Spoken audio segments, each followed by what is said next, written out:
Hey y'all, this is Moni. And this is Kat. AKA. And this is the Fake Ass Book Club. Wait, can we both say it or no? Welcome back, you guys. It's your girl, Moni. And this is Kat. Hey, Kat. Hey, Moni. How you doing? I'm doing good. I actually feel more energized now that I'm here and got to talking and stuff. Yay! Cortisol levels are down. Yeah. Dopamine, serotonin's flowing. So, yeah, it's good. How you? I like it. I'm doing pretty good. I'm excited that you're here today. I'm excited for this episode. Honestly, I really... I can't wait to talk about this book today. Has it been pent up? It has a little bit. I'm like, oh my gosh. I felt like you a little bit when you're like, oh my God, I couldn't shut up about it. I kept talking about the book. So, so excited to get into it, you guys. So this week we're going to be talking about Fearless and Free, a memoir of Josephine Baker. I'm super excited. So let me give you a little bit of a synopsis, you guys. Translated generously into English for the first time by Anam, Zafar, and Sophie Lewis, Fearless and Free comprises stories and reflections in Baker's own voice, drawn from conversations with the French writer Marcel Sauvage that began in 1926 and continued for more than 20 years afterward. They cover her early life in St. Louis, her adventures in Europe, and the eventual transformation into, as Sauvage puts it, an actress and French citizen of worldwide renown. I got that little excerpt from a Guardian article by Dina Nayeri, so I want to give her credit because those aren't my words. And you know what was crazy? I didn't even feel like there was enough. Just saying she was a singer and a dancer just felt like minimizing in a way. She was such a dynamic person because, of course, she's a legendary dancer, but she's a singer. She was an actress. She was a spy, a civil rights activist, an animal lover. She just was a compelling, badass, you know what, y'all. So I can't wait to get into her story this week. So we should do it. All right. You know what? When you're mentioning, you know what it makes me kind of think of? What's that? The Japanese word geisha. Ooh, which, loosely translate into artist, but it's so much more than that. Yes. It's really someone who lives their life as an artist, who doesn't just do art. They are art. You're just constantly a living, breathing work of art. She was art. That is the best way to put it. I love that so much. So you guys, we're going to get into that today.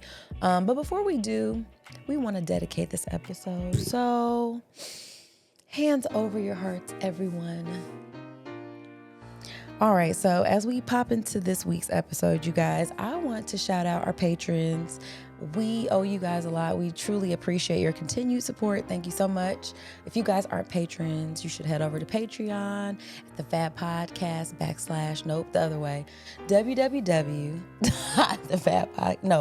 Okay, never mind. Yeah, this is what you do. You go to your browser. You put in Patreon and then just type in the Fab Podcast. We come up. Yeah, backslash. Because the whole thing. Yeah. I don't know why the backslash always gets me. It's weird. Anywho, moving along, trekking through. But my personal dedication this week is gonna go to Josephine Baker, whose birthday is June 3rd, and every single person in my life whose birthday is in June. I have so many fabulous people around me, including this gal over here, my husband, one of my children, lots and lots of my very favorite people and bestest friends in the whole wide world.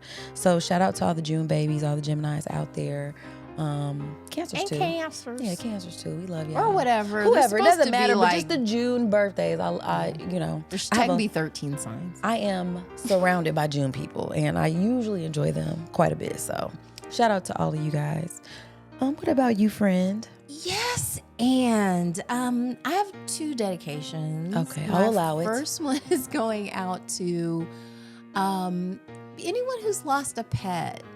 Recently, we've had a friend who lost a pet, and it's like losing a family member, and it's really sad, and it's something we don't really recognize as much of a culture. You're just kind of expected to. I think certain some people, but I feel like we don't really black have people don't care that much. Maybe, I don't know, but I just wanted to. That was just on my heart, and also because Josephine Baker was such a big animal lover and stuff like that, so it just and then secondly, Rick and Morty. Yeah, Rick and Morty's back for season 8. Got my life. Didn't even know it was supposed to come on until I saw there was a YouTube video reviewing it. And I was like, there's a new season of Rick and Morty, and it was good. Okay, you watched the whole season?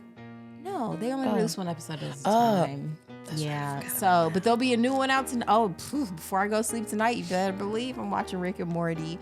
Oh, it was surprisingly good. Oh. Like I was like, yeah, 8 seasons, blah blah blah. No, bring that heat. Let's go. Dedication over. Excellent. I'm glad you had something that brought you that much joy, friend. You really got me about together. That. Excellent. I like that. All right.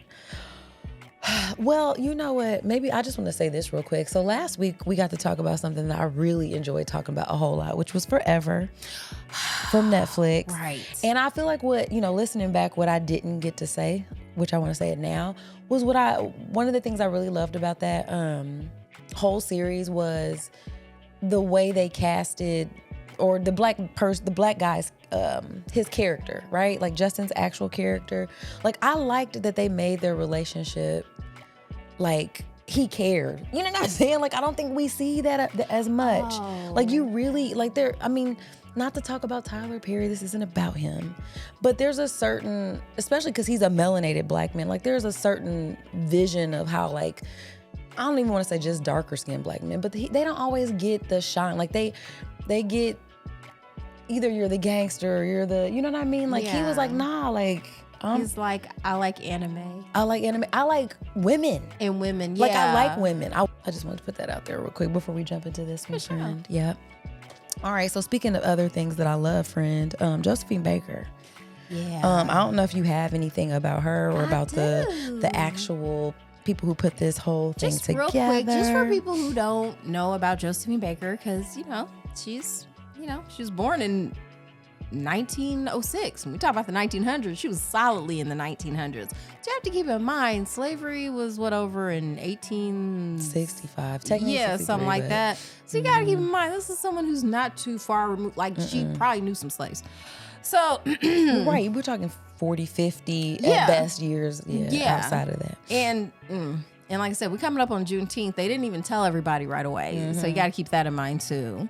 But anyway, Frida Josephine Baker, naturalized as Josephine Baker, was an American-born French dancer, singer, and actress. Her career was centered primarily in Europe, mostly in France. She was born June 3rd, that's coming up, 1906 in St. Louis, Missouri, and she died April 12th, 1975. She's had 2 spouses, Joe and Jean, and she had several children. 1, 2, 3, 4, 5, 6, 7. I know they said that right now they only have like a couple mentioned, but yeah. Okay, 7 to 12. And she also fought the Nazis, y'all. Sure did. Like she was a spy. She got a state burial in France. Man, how in 2021? Because I think they put her in some kind of they rededicated her and stuff like that. But because she deserved high honors. Because there's just something about the French. They weirdly enough, they love artistic Black Americans. They kind of have a dicey history with Black Africans. Oh, okay. Yeah. Okay. Interesting. But and when you think about it, I feel like it's opposite here, right? Like Black Americans, people, no one's impressed. Yeah, but then if you're from anywhere but here, it's almost like you get, you're exotic. Ooh la la, you're exotic. I loved that in the book too. Yes, she said that so much. I'm like, really we need to bring that back to the lexicon. Man. Ooh la la, ooh la la, ooh la la. Yeah, it was. So for me, if you listen to this show, I do usually enjoy memoirs. Like I love hearing stories about people, especially people who we find interesting. So for me, I felt like this gave us a look at her in a way that I feel like was a little untraditional when it comes to like a memoir, because usually it's like top to bottom. Their whole life. She didn't even write it. Someone else had to be like, hey, I need to get your story down. She's like, oh, I don't like remembering. She doesn't like remembering. And shout out to Marcel Sauvage. Yes, for realizing it's like, no, this needs to be like your history. Like we need to get this down. Oh my gosh, because this was her quote to him though. She says, memoirs that span a lifetime can lack narrative drive. Life, when you think about it later, is a series of images, a film in your heart. So in her mind, she was like, I feel like me talking about it'll be better than like trying to sit down and think about everything, because she just was the kind of person I feel like likes to be in the moment. So like in order to like write a memoir, that it requires you to have to really get this concrete sort of, I don't think she liked that kind of convention, that kind of like those parameters. I think she just wanted to be able to live. So to me, that's what made the memoir really interesting, because it was extremely conversational. Yeah. She's telling Mr. Sauvage these stories and you feel like she's talking to you. So I really, really enjoyed that. Oh, let's go back a little bit. Before the book even starts, there's a pretty lengthy foreword. Super weird, right? Yes. What was it? I'm curious what was weird about it to you. It was super weird because I felt like the lengths that, who was it? I don't even think I mentioned them, because they're part of the reason why. And shout out to you, because I know, gosh darn it. Let me find this person's name. Actually, I got the book. Yeah, pull it up, because the person, I get why they probably felt like they had to do this, especially right now. But, of course, we're talking about somebody who was born in 1906, and her life, I think she died in 1975. So she saw a lot, right? And we talked about her fighting Nazis, but also after she fought Nazis and came back to the United States, she saw firsthand how in America things really hadn't changed. So you hear her commenting a lot in the book about the status of Black Americans after the war and how despicable the conditions were and their opportunities and all that stuff. And it was just, she was taken aback. She was appalled. And so like, she's speaking about New York specifically, which I feel like has a very large Jewish population, right? Correct me if I'm wrong.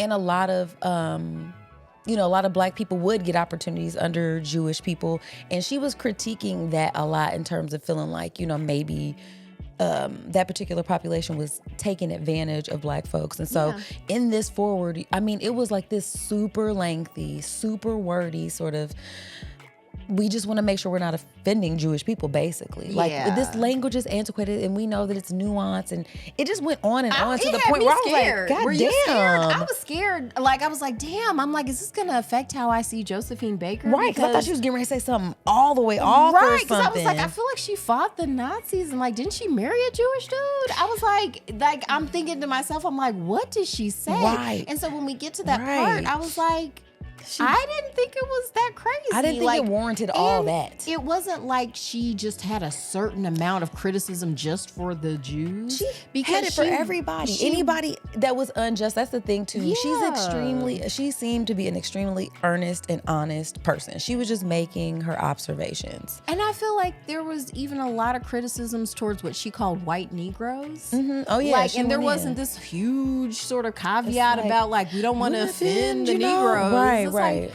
like everybody can take, like she's just talking like, this is my experience and this is life is how I've seen it. And for her, it seemed to hurt her knowing the type of discrimination and hatred that Jewish people have been through to see them do that. But I think this is something that I've heard lots of people talk about, how nobody oppresses like the oppressed.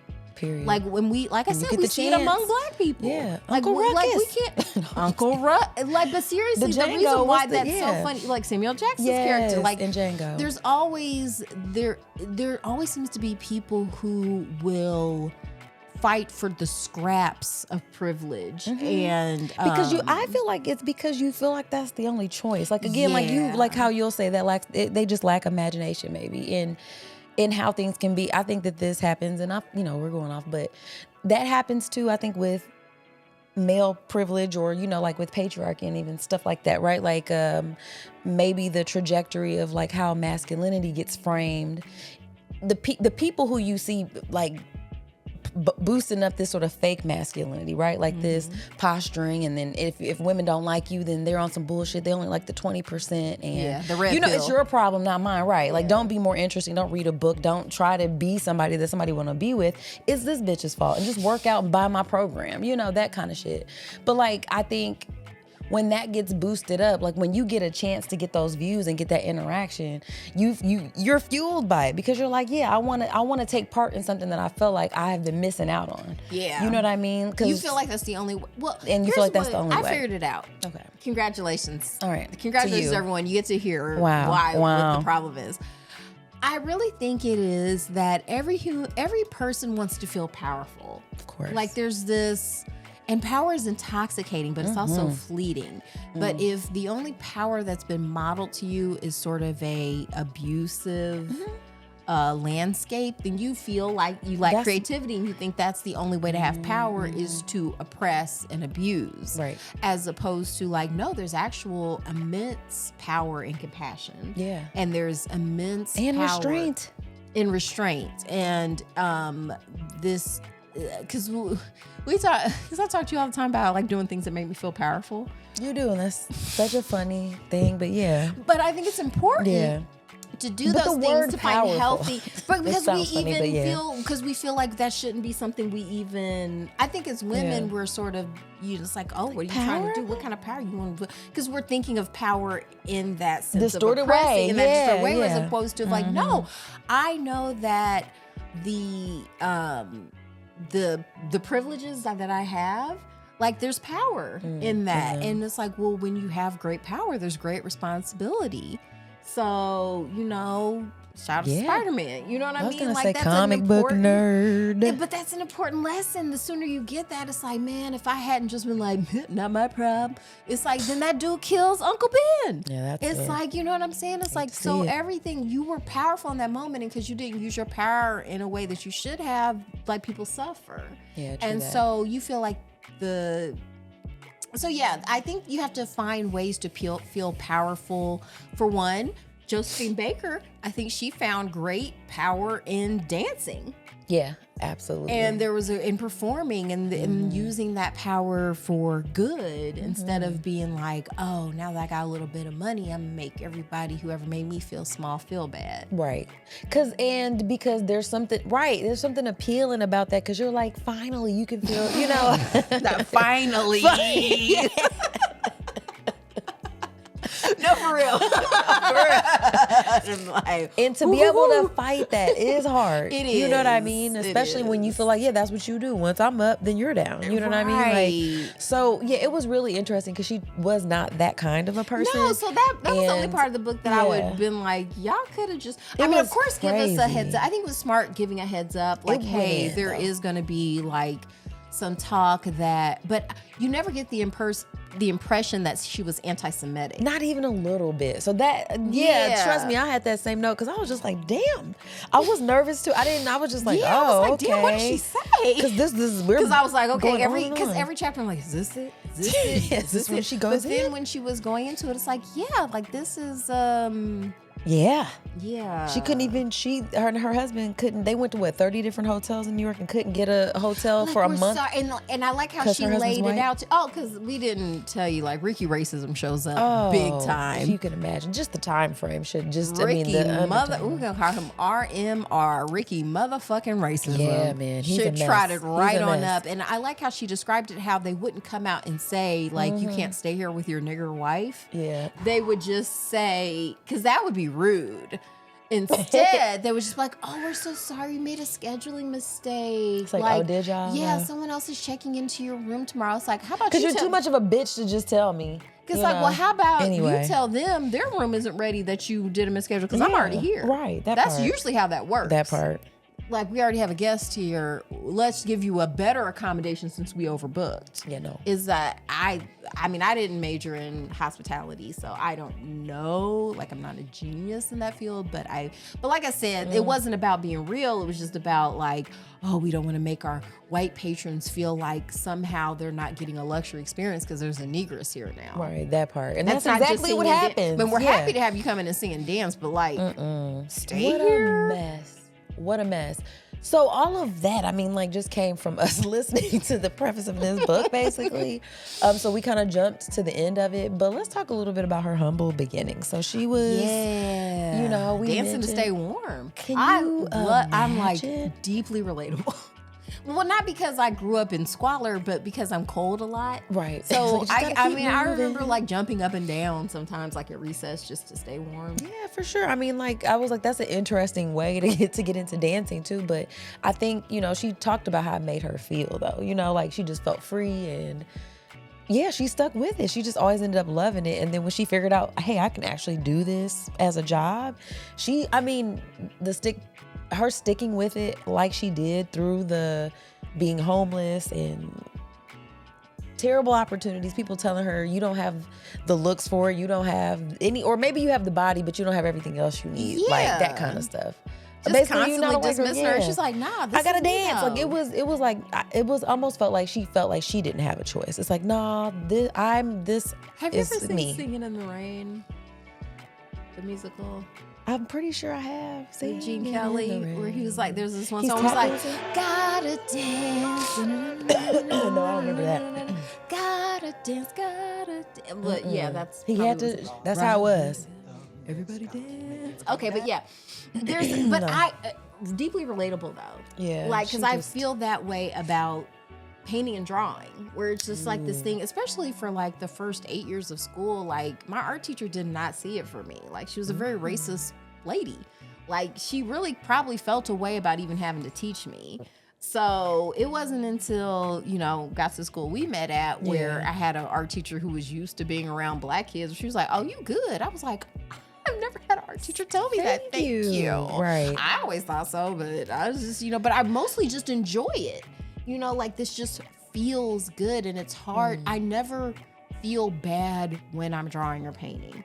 Same thing with dancing though. Even though I'm not good at that, it's very hard. Singing too. Singing is a natural painkiller. I used to sing at the top of my lungs when I used to get menstrual cramps when I was younger. Because it was mind-numbing pain, and I would just like, I gotta, get your mind off of it. It is the salve, though. I think singing is. I think, and it's like, it's funny to me how at first, she wasn't a singer. You know what I mean? Like she was known for her dancing, but then kind of went into the singing too. And the way she described her, like why she would pick certain songs, like I feel like she was just thoughtful about everything that she did. Like no matter who she was singing to, like it always felt very personal. Like she was always talking about how the audience was like who she was actually married to and how it just became this exchange. And like when you're literal art walking around, I mean, what did you think about, because I was like, oh God, I know Kat loved that she had her titties out. I did. Because she was known famously for her banana skirt and the necklace, and she had her, boobs out dancing. Feeling good. Hard. Dancing hard. Like I said, it reminded me a lot of, and she got so much criticism Yeah, too. let's Like when talk she would about try to tour and people would be like, oh, we can't have the black demon coming in here with all her sorcerous ways to corrupt the public. It was so funny to me. She would have to audition for the ministers of culture before she could come in and do a show. And the censorship boards or whatever the hell. Yeah, to me that was like, okay, but... And they would always love her. That was the thing it's like, of course she would. Because she was like this, I mean, anybody who was talking about her was like, my gosh, she was so charismatic. I actually wanted to play a clip from the book. Where there was a sermon, because they were, so many times it would be the clergy that would be up against her. But one time there was a priest who would really defended her, and I really loved this part. Okay. Josephine Baker is an example of our times. One of the most outstanding examples. That is what the Count said next. After which he gave me several compliments, but I don't need to repeat them. Among them, the following struck me the most. The highest ideal of human art is and has always been the nude woman. And that part of the nude woman that scares Monsieur Yergebec has always been depicted fearlessly in true art. Besides, the one who fights against nudity blasphemes against God who created man naked. Like, I mean, God made it. If you want to come from that standpoint, if you have a problem with the parts, take it up with the manufacturer, because it's like just about it's so. And especially in art too, because people a lot of times get all up in arms when there's nudity in art and stuff like that. But historically, that's a sign of innocence and purity, because it's how we're born into this world. Like technically, even in the Bible, clothes were a sign of man's fall into sin. So just saying. Well, and she also just. That was kind of her argument. She's like, I mean, this is how we're born. This is where I feel more comfortable. I thought it was funny hearing like when she would be backstage, like I think one of her managers busted in on her and she was like praying naked in her dressing room. And she said she looked at him all crazy and he just walked out like, sorry, bitch. For a lot of reasons, or just all the time. Like one of her little tips was like, ladies sleep naked, you know, all of those kinds of things. Those are good tips. That is a good tip. And because I think I do sleep better naked. It feels nice. Yeah, I just get cold. Got blankets and stuff. I do. But like, she had great tips. She had that sort of joie de vivre. What does that mean? It's just the joy of life. She did. Just everything everything. It was something I admire because, like I said, I feel like sometimes I do tamp it down a little bit because it can become obnoxious when you're just like, remember that song from the Lego movie? No, Everything is Awesome? Yes, I remember because you've sang it here a couple times, friend. Go ahead, cue it up. It's fine. I'll wait. It just struck a chord. But it's like, that would just be like, everything is awesome. Like, I mean, because it kind of is. I mean, things are also terrible. Yeah. But that would be my song. Everything is awful. Have you seen it here? But there's just so much going on. Yeah. And so much of it is awesome. But this is why I love people like her and like you and like a lot of the people who I surround myself with, because it's infectious and it's so genuine, you know, like even one of my kids like will wake up every day like, it's a sunny day. My daughter, she's a June baby, just like loves nature, loves it. Right. She's like, I mean, every little thing. And so when you see people genuinely enjoying their lives and like taking so much joy. I loved her talking about even food. I love the whole section. So in that same section where she was kind of giving advice about like, you know, ladies sleep naked and stuff, she was giving some of her recipes, which I might try one. The fly or something, I don't know. I know you don't like creamy stuff, immediately made me think about Cola Booth. Oh my God. Because I'm like, yeah, you better drop some recipes in this memoir. She's like, listen, you should know. I know good food because I can cook. Yes. And here's some recipes. And even, I don't think we've read it for book club, but Padma Lakshmi's No, we haven't, but you've said this before. I loved it so much. Just the title, like Love, Loss, and What We Ate. Like, boom. and it's such a... there's no words for it, but there's just such a bonding thing, like eating with the food, with people and like sharing that. Like, she was late to her show, eating soup with the concierge. I thought that was pretty funny. They're looking for her. People are waiting for her to come in and stuff, and it's like she's sitting there chatting it up with. She knew it'd be fine. Yeah, it was like everything's gonna be great. Not going nowhere. Yeah, waiting for Josephine. Yeah, so, but like just the amount of just awe she inspired, like her impassioned.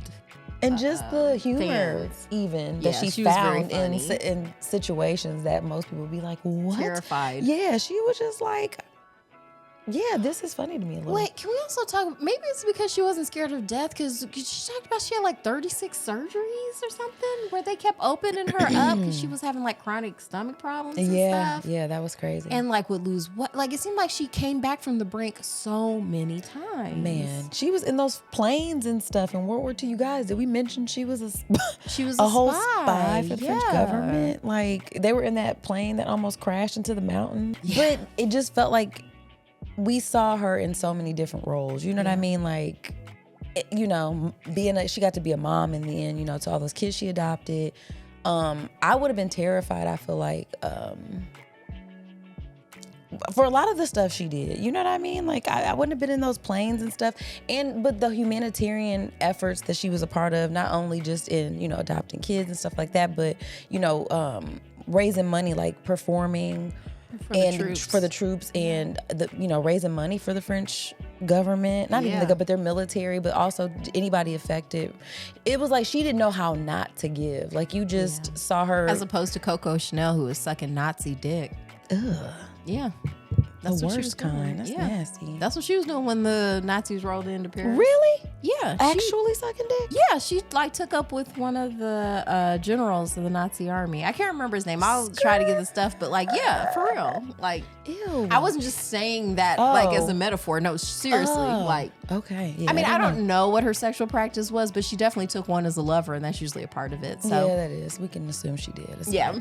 Wow. Yeah, she was doing the total opposite. And she was out here actually saving lives and stuff. Yeah. So yeah, I just loved that. She just seemed like, which to me was why like that whole like preamble about like her, because it does seem like they were trying to apologize for what she said about. I think so, and I think it's just the climate now. Like you really can't. You truly, there is nothing you can say about. I feel like you should always be able Jewish to call people. out injustice, and that's why it's really important when you hear Jewish like voices call out like, hey, especially like the stuff happening in Gaza, because people have been like, oh, you're being anti-Semitic. It's like, no, I'm not. Like, first off, that's what I'm saying. It's the same thing as turning woke into something racist. It's like, no, you don't get to fucking do that. You don't get to rewrite what's happening here. I'm allowed to critique here, so I can't say shit right. I'm not saying. I'm not period. saying. I can't even say. I'm not even saying they shouldn't even be there. I'm saying they can't do that. Yeah. Like, and also the fact that, because I remember in school looking up how Israel became a nation, because, or at least what we know as modern Israel. What, 1947? Because I was like, this is weird. And so when I finally looked it up, I was like, oh, so it's just the British government who was like, oh, here, y'all can have this. And it's like, there's already people here. Like, y'all don't own this. Like, I noticed this isn't in Wessex. Like, this is like y'all didn't give away y'all stuff. You gave away somebody else's stuff. Of course, because I need my stuff. So it was like an act of colonialism. So like, yeah, that's why it's not really working out. Yeah, because nobody likes that. No, there's you traditionally always don't enjoy this that pushback. But once again, I think it's a lack of imagination of what power can look like. Yeah, because there should be, there's going to have to be a power sharing sort of situation there. It's not going to be enough to be like, oh no, this is ours now. And what's interesting is that I do think that this is why artists are so inspirational in general, because they do tend to think outside of the box and create avenues that you don't always see as this or that. You know what I mean? Like, they're painting with a lot more color. So you saw that in her life. You saw her creating, I mean, for the most part, why would she even think that she could have the life that she had? You know, like, she never for a second doubted anything she put her mind to. She was in, whether it was learning Portuguese to be able to sing, in that language. I mean, she spoke French. She was just like a lover of the arts in every single way. And to me, it was interesting too, like around the time, that, like, I think as the war was ending, and the reason why they were trying to really do all these shows and stuff, because she was like, I recognize the power of this. Like, I recognize that by getting people's spirits up. Remember that extra sad scene when she was like, there were like people like dying on the gates? Like, they were trying to walk up to where they were because they were just performing outside. But these people were so, like, I mean, it was war torn. I mean, like, these people were destitute at this point, but it was like just giving them hope to see them performing and stuff. And it was like, she was like, man, people were like literally dying right there, and how crazy that is. But how you're taking your last steps, last breaths to enjoy art, because it makes you feel good. It gives you hope. It's what we need. It's a human need. It's a human need that we don't even really acknowledge, I don't think. For sure. And sorry, just to go back real quick to talk about the Jews. I think it's better to say Jewish people. Yeah, because when you say that, Jews, it feels Jewish like people. you're not. No, for Jewish people, because Trevor Noah had Esther Perel on his show this week, and she wrote I guess, I don't know if it was an entire book, but at least an essay about the relationship between Jewish and Black people. And I thought that was really interesting, like, because listening to that after listening to the Josephine Baker thing. So I'll try to put a link. I'll try to send you the link to that.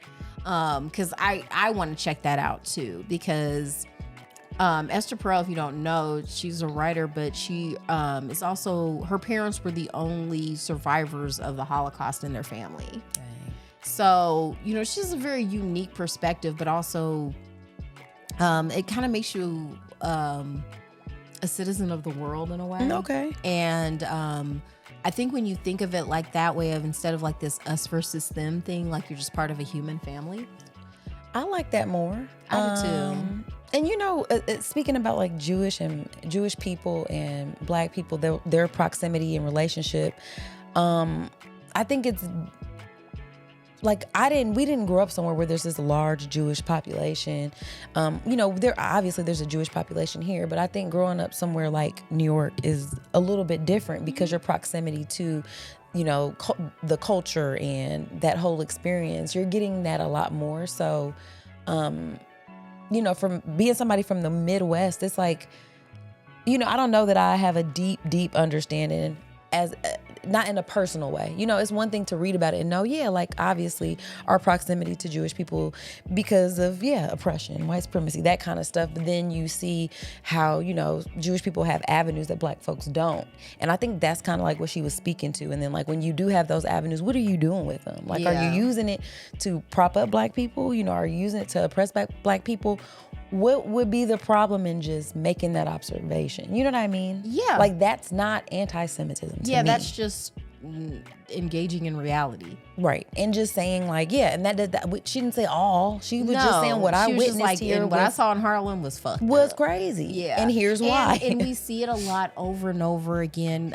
Even in France, there were people called collaborators who worked with the Nazi government to occupy France. Coco Chanel.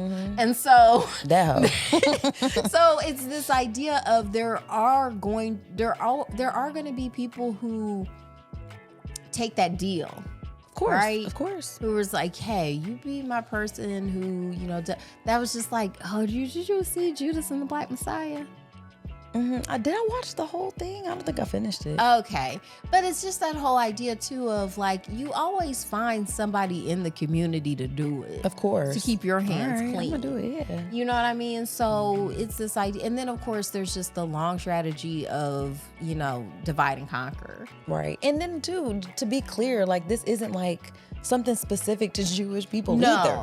I mean, you could insert any minoritized group in America that has some sort of upward mobility or chance for upward mobility or opportunity that doesn't, you know what I mean? You could insert any group and say, that can and has been, the model, right? Because, I always talk with niggas have to exist so that everybody else can feel good about themselves. It doesn't matter what group they are, somebody has to be on the bottom because again we lack imagination because the way that we feel good about ourselves goes back to the hierarchies and all that kind of stuff. We're status seeking primates, so whether we want to admit it or not. But I feel like humanity is rising above that.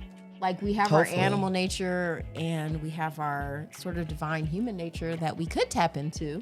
I think art helps. I think so too. Because when you're saying everything is awesome and you're like, I think we're tapping into it, I'm like, are we though? Everything is cool when you're part of a team. Our teammates are tripping right now, though. We gotta get them back on. We gotta get them back on the field out here, man.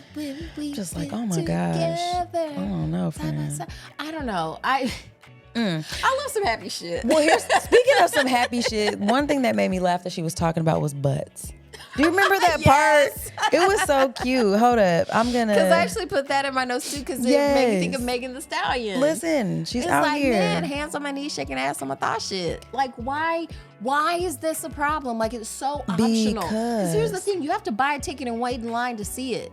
So and if you don't want it, you ain't got to. It's so avoidable. You know what I'm saying? To me, if this isn't what you want to see, you don't have to. But what am I doing? It feels amazing. It's have you done it? Have you done it, though? I think I was telling you before on Patreon, I was talking about, when I was hosting trivia and there's a song I play, and, one of the servers there, straight white man, starts twerking. Every freaking loves it. Huh? It's so fun. It's festive sometimes when you listen, when the ancestors call.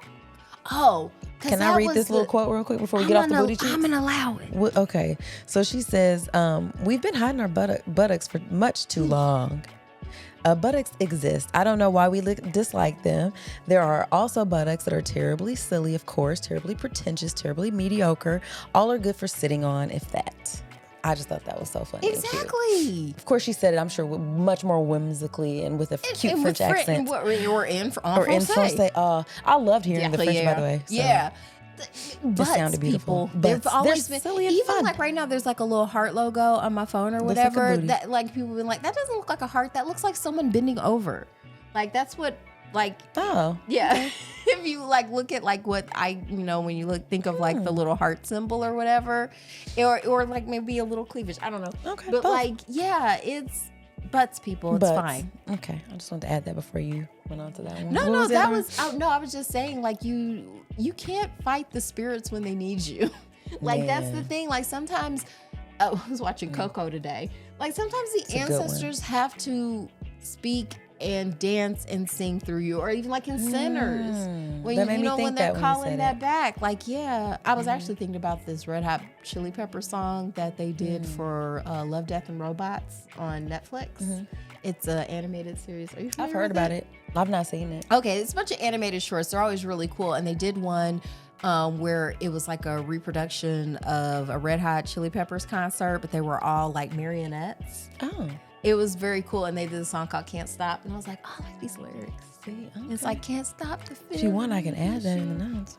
Yeah. Can't stop the spirits when they need you. But that's sometimes like when you just have to. I think that's what it is too. But also, I find it interesting that her dancing and her tapping into that, because I'm sure a lot of it was just her. I don't know if did she really verbalize that? Was she saying that about ancestors and stuff like that? Tapping into that. I think when you don't know why, like, there's probably something pulling you toward that. That's just like you said, in your DNA. And you don't even realize it. But then you think about indigenous cultures, and a lot of what they do for healing revolves around dancing and singing. Kind of like in Sinners, throwback to Sinners again, how like when you're feeling extreme hurt, like just that, or sorrow or pain, like him hitting his leg and then just start song. It, like, music can be a salve, dancing can be a salve to your soul, and like tapping into that. There's something primal about that, and I think that is something that I think maybe European cultures feel dangerous or intimidated by because they don't allow themselves to be in that space. I don't know. Was it one of the critics who was talking about her and talking about how, like, if you want to study dance, you have to go to Africa or Asia because they're the only ones who know how? Yeah. Was that a thing? That was in there. That was a thing. Yeah, that was kind of like, that's too. interesting because when you think of European dance, it's very stylized. Like, if you think of ballet, waltzing, beautiful. I like watching people waltz. But it's contained. It's very contained. And it's not free. You have to keep the thing, and there's definitely no booty shaking. But then you think about jazz, you think about rock, you think about like the music that comes from, blacks. Yeah. Because I feel like it taps into something that maybe, but also too, I mean, you do have what's the river dance and that's pretty sweet. They be out here. It's still a little bit. The Irish. Yeah. That made me think of Sinners too. I want to shout out to y'all. Yeah, that's pretty sweet. No, he was getting it. They be getting it. That footwork be kind of silly and stuff like that. But but you gotta think too, even the Irish though, they had to suppress that. You know what I mean? They had to fight to keep that. That's crazy. Because England was just like, no. To be civilized, you can only sit on your bum. Right. We cannot see your legs moving. It's like, calm down. I always think about that too. Just English. But really, just think about Europe, right? And about how UK was its own little thing, and like you think about like Spain, because at least they have a little canal. Oh, they were like the ones that get tan in the summertime. They be knowing. They be knowing. Or even the Italian is a much more effusive, like sort of thing. But a lot of it too, though, like it's because some of that is like when we think about Brazil and other countries, it is because of the way that the diaspora is spread out too. So you have that influence in certain. I'm just putting that out there. It's just interesting to me about how so much of being British is being sort of austere, and small and quiet, and just about how it lends itself to pimping, because that came back again. What's the character for pimping on our show? We've got Ricky Racism. I mean, who's the pimp out here? We need another. No, it needs to be specific to the show. We'll come up with it. We have to do like a character workshop. A puppet or something. Actually, I would love to do a character workshop. That'd be fun. Just about doing character design and coming up with characters. That would be fun. I wish I had time to sit and do that. We do. We just have to let our responsibility slip away. That's right. I guess I'm okay. Oh, I guess if I lack imagination. Are you okay with your children becoming criminals? No. Okay, well then you don't have time. God. Jeez, you're right. Sometimes that's the option. Reality check. Free time or my children. Right. Yeah. No, I can't afford that. Yeah, but maybe once we're like semi-retired. In our Golden Girls years. Yes. I'm excited for them a little bit. I'm excited. Can't wait. I mean, I'm enjoying every part, but that'll be fun Oh, too. cheesecake and loose clothing. Oh my God. I'm almost there. I love that so much. Yeah. Oh my gosh. So, did we hit everything on your nose, friend? I don't know. Did I mention the Pacers? No, about the book. Don't be random. God, we can save that at the end. No, but we did. I was just like, I'm like, I guess go Pacers in the middle of Josephine shine. Okay, don't be taken away. Yeah, I mean, I obviously didn't hit all my points because Okay, so we hit St. Louis, right? Her upbringing, her leaving home, Paris. She seemed to love Paris too, though. She rejected her citizenship. Like, she considered herself French, which I thought, yeah, because y'all never gave. She's like, where's where I've nothing. decided to live and die. Exactly. I have the lavish lifestyle and all that kind of stuff. But also the fact that she wasn't chasing money. She was like, money will just come. Yeah, she's like, it's like water. Fluid. You don't try to She's hold like, on to it. You get it, you spend it. I'm like, I like oh my that God, I like attitude. that too. She's It's hard to beautiful. do though. Like Very I said, that much. takes a ton of, that's the thing. Like, I think because you're talking about fearless and free, but freedom you take so much courage. It does. To really be free and to live that, and especially as a woman, like in the early 1900s, like My God. before you even got in America, you didn't even really have the right to vote. Like, it's crazy. You didn't. No, it's like, wasn't nobody trying to see freedom for you? Like, that was the thing too. Like, we're in the land of the free, but don't nobody really want to see somebody looking like me and you, like, really being free for real. Not for real. Like, you're free to be this sort of image that we have of like the perfect negress. Well, but the respectability politics. Yeah. And we end up buying into that because that's our only pathway in a lot of the ways for opportunities. If you're not and stuff. creative. If you're not creative. Exactly. That's what you because think. ultimately, respectability politics is a trap. Because you're never Yeah, good you're enough. not gonna be free. No. You like this. You're just like, yes, you can be free in this. No, freedom looks like, nah, Yeah. I want my titties out. And yes, wouldn't that be nice? Yeah, but she hits on that hypocrisy that she felt. She was like, it's so weird that Americans think they're so on the cutting edge of, freedom and, all this. And she was like, but yet everybody lives in the same kind of house or wearing the same kind of shoes, wearing this, listening to the same kind of music, eating the same food for the same holiday. And you're just as repressive. Like, you think you're so... you're not on the cutting edge, okay? Not you're not. for real. Like, it's still giving that. You're just saying words that don't actually. It's like that doesn't add up to what's actually happening I'm not here. free until I have access to the full spectrum of gynecological care. Well, and this is why they don't want us to read, because like when you start figuring out, like, hey, wait a minute, this sucks. Yeah, This says I'm supposed to like, be. quiet your black lips, Shaquita. We don't want to hear wet from mouth. you. Right? Okay. Ugh. Yeah. So it's Yeah. Okay. So that was cute. Let's see. So Life and Claire. What did you think about her style though? Like in general, did you? It still works. For the I mean. Come on, I still feel finger waves all day. Oh my gosh. Are you kidding me? The Like, curls yes, like and it was giving Betty Boop too. You know what I mean? Yes, Like like- very, just especially for the time too. Though I think that she was, first of all, she was stacked up though. Like so she was in 3 films, and when she was talking about the fact that she was in 3 films, she was like, I didn't even know what I was doing. She was like, it would have been nice if somebody like took me to the side and kind of was like, this is what worked, this isn't what works. But one of them, it was like she was dancing, and it was like she's up on a stage, and there's these bright lights on her, and there's a white background, so you can just see her shadow, and it's like her and her shadow dancing. Girl, when she stood to the side, I said, oh. It's like, this is why you're popular. She's caked up. Josephine was caked Listen, up. Okay. The French put cream in their sauce. She strikes a figure, and she liked to eat. But she looked. I mean, of course, she danced and danced. She would talk about dancing for like 11 hours a day. Like, she was a dancer. But that woman was. I didn't realize that. I feel like in some of the pictures that I've seen of her, I guess when she was younger, she was like, I was a little thinner, but she still had a little bit of meat. But by the time she made the movies, I said, oh, okay, she was working with something. But I liked her style too. Like, she was very much I like that she could laugh at herself too, because she was like, man, when I would show up in different countries, I'd dress how I thought that they would dress.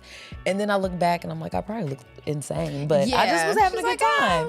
Yeah, she didn't take herself what does it matter? What like, does looking it back matter? Now, like I said, most people ain't gonna remember you. She didn't even care. I love that about her. All the war stuff was crazy, obviously.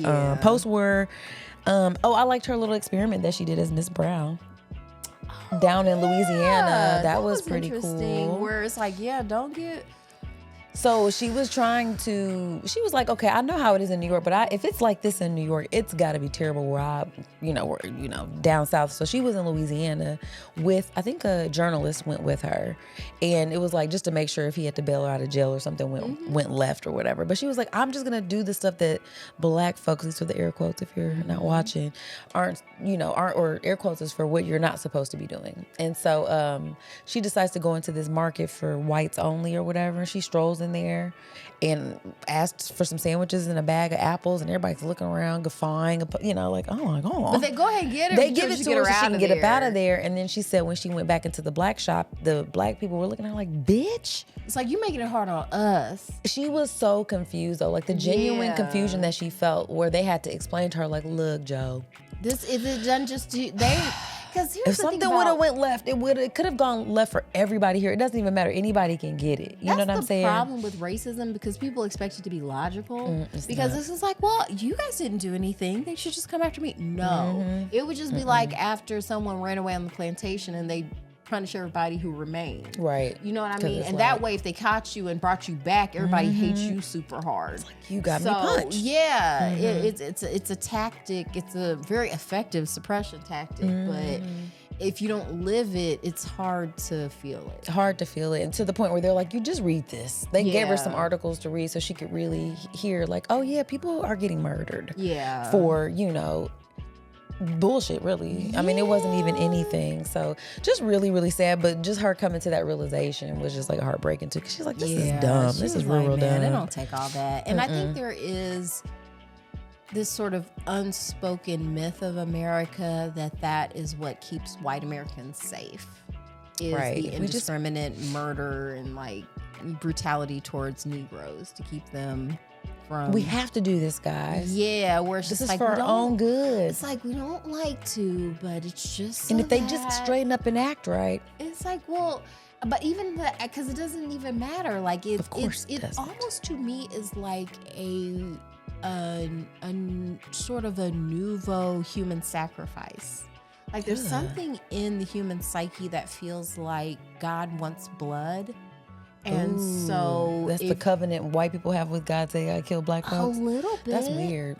It is weird, but you see it throughout almost every civilization. Like something has to bleed to satisfy our deity, and even if you're not logically thinking like that, I think there is a primitive part of the brain that's just like, no, this was the blood that was needed.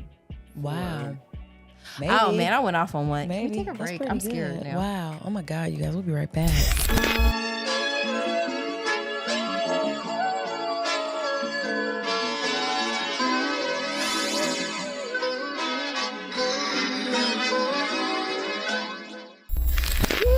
Well, we're back, guys. We don't have enough words for Josephine Baker. My gosh. I truly don't. And what I do love about that, I don't feel bad. Usually I'm like, oh my gosh, I wish I had the words. She did that a lot in her book too, where she's like, oh, like, how do I explain this to you? There's no words. You just have to feel it. That's kind of how I feel about this. I definitely feel like there aren't even enough words to describe how dynamic she was. And just the fact that she was literal working art. She was, from the way her style to, the craft and just the way she lived her life. Her compassion. She just seemed just all around. Like, I was like, man, I wish I knew this lady, man. Exactly. I'm glad that we were, I was going to say, like, we weren't even alive at the same time. She died a couple years before I was born. Man, 75. But she was at the Battle of Versailles. That's awesome. Yeah, and sang there, so that's great. Ooh, we got to read something about that coming up too. Yeah. I feel like one of the best visual representations I've seen, it was Halston on Netflix. Okay. That was, I feel like they did a good job of kind of capturing the essence of it, but yeah. Totally like it. So glad that Marcel Sauvage insisted upon this. You know, again, like Vision. I definitely feel like, and shout out to Anam, Zafar, and Sophie Lewis. Everybody, who was like, let's put this out here. Let's make sure it gets translated into English. You know what I mean? I'm sure some of it gets lost in translation. So it deepened my love for her. That's that's accurate to say. So I think we should rate the book then, friend. We both got done with it. Yay to us. Yes. Look at us. Yes. What about you, friend? What you gonna say? I'm gonna give it 5 out of 5 bananas from that banana belt. skirts. Let's go. I like that. I'm gonna give it 5 out of 5 pin curls. Just flowery, beautiful pin curls. I'm with the baby here in reasonable amounts. Not like y'all, not that kind, but the regular kind. But she had the beautifully coiffed, just curls framing her face. Yeah, so. That's my rating, very much. Just beautiful all the way around. Definitely recommend this book. What did you think about the audiobook? The person who read it. Oh, I loved it. I thought she did a great job. She did do good. Voice. At first, though, I was like, it sounded like a cartoon character to me a little bit. Oh, and you know what? I even sped it up. I did too. I did too. I put it on 1.2. To me, it was a little slow. Yeah. So I had to speed up just a little. But I thought it was perfect. I thought she did a good job, especially with the French. I loved hearing. Yeah, it was just nice. She did a good job. So you guys, I definitely recommend this. Go out and get this book, read it. And then I guess we got to spin the wheel, unless you want to talk about the Pacers before we do that. You shouted that out in the middle. We'll spin the wheel first, and then I'll go out on the Pacers. Okay. All right, guys. So spin it. Woo! Do you want to? Ooh. No, you have to. Okay. Well. Okay, so we are going to be reading Sex and the City by Candace Bushnell. Did you know it was a book? It was a book. I knew. Sex and the City was a series based on a book that was a series of columns written by Candace Bushnell. So I think it would be fun. I feel like here at the Fab Podcast, we're good at going into the source material. Yeah. And I do want to do a comparison of what was really happening in New York and what we saw on HBO. Okay. I like it. I'm into it. That'll be fun because we've talked about this. This has come up a bunch, so it'll be nice to finally get it in. I feel like Sex and the City shaped a lot of my 20s. Even it seems silly, but even the idea of like, oh, I don't have to wait for a guy to take me to a nice restaurant. I can just go with my friends. Damn right you can. Yeah, like that was. Yeah. Seeing that modeled was important. Yeah. I was like, hey, this is pretty fun. That's why, guys, side note, to that point, this is why you take your kids to nice restaurants as well. So that they're not, super impressed by that. Yeah. It's like, go somewhere where they have the linens and the nice little, take them. Yeah, exactly. Yeah. Just a little game for you. Yeah, a little free game for y'all. Yeah, you're welcome. Yeah, you're welcome. I'm excited about this. This will be good. This will get this one under the belt. And I know you were dying to talk about the Pacers, friend. So just go ahead and let the people. I just wanted to say congratulations to the Pacers for winning the conference final. You guys did it. We are going to the finals. We're taking it all. I don't even know who won has anyone won the West yet? I haven't even been paying attention. I don't care. I don't care. Whoever it is, we're coming for you. We got this. Let's see who it is. I feel like it was like Western Conference Finals. The Phoenix Suns. The Suns. And okay, who is it? Oh no, sorry. Feature Oklahoma City Thunder and Denver Nuggets. Is that? I'm so scared. I don't know. Is this old? I can't even Google sports. This is hard. Who is it? Okay. Okay, so Thunder. The Thunder and the Timberwolves is between It's them. called the Oklahoma Thunder? Oh, so it's going to be between Oklahoma and the Pacers. When is the game? Game first, June 5th. Oh, my Lord. That's the day after this drops, I think. Yes, it is. That'll be the day that the Newfields thing. Oh, excellent. And Look the at that. thing at Proper. So, you guys, if you didn't listen to the live, Kat will be at Newfields Thursday, June 5th, for the opening of the Truth of Freedom show. I've got a couple pieces there, and I've got one piece at the Proper Art, Music, and Chill for their Juneteenth show. So art. I've been arting my ass off. Art. We talked about it. Butts are nice. You keep it. Don't art it off. You're those right. buns, girl. Right. I'm going to go home and eat some carbs now. Yay. I just wanted to say happy birthday once more. I got lots of happy birthday to all my boos, to my hubby, to my daughter, to everybody. Nick, happy birthday. Love you, girl. You know, everybody. Dorian, everybody. I don't know if y'all want me saying y'all name on this podcast. That's the end of the show. Here y'all Only go. the real ones are here now. That's so true. Love you guys so much. Hopefully you guys come back next week. We totally love you guys here at the Fake Ass Book Club. Let us know if there's anything you want us to review coming up. If we missed anything, let us know. Art. Let your life be art. Because your body belongs to you. With your free ass. Sure do. I like it. All right, we're going to get out of here, guys. Peace. Bye. Before we go, we must give thanks to Urban Nerd for providing our music, and legal services were handled by Trezanae M. Atkins. If you like what you heard, please feel free to join us every Wednesday for another Fake Ass Book Club. Cheers. Thank you guys for listening. You can check us out at thefabpodcast.com.